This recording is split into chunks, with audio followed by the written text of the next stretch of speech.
ఇచ్చిన మాట కట్టుబడి ఉండే పార్టీ అని స్పష్టంగా చెప్తా ఉన్నాం. ఇవాళ వాళ్ళు పెట్టినటువంటి బడ్జెట్ చూస్తే బడ్జెట్ బారెడు, ఖర్చు శారడు.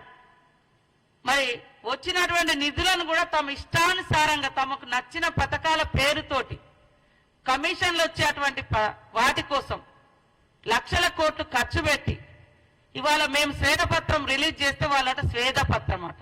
ఏడ కష్టపడ్డారు? ఎవరి త్యాగాల మీద వచ్చింది ఇది? తెలంగాణ బిడ్డల త్యాగాల మీద వస్తే, ఉద్యమాల మీద వస్తే, ఉద్యమకారులను అణిచివేసిన చరిత్ర. ఉద్యమం చేసుకోకుండా ఒక ధర్నా చౌక్ లేకుండా చేసిన 420 మీరు, మేం కాదు. కాబట్టి ఇవాళ టీఆర్ఎస్ పార్టీ 420 పార్టీ 10 సంవత్సరాలు ఇది అది అని తేడా లేకుండా అందిన కాడికంతా దోచుకొని ఆ దోచుకున్నదంతా బయటకు వస్తుంటే ఇవాళ దాన్ని తట్టుకోలేక ఇలాంటి దుష్ప్రచారాలకు ఒడిగడుతున్నారు.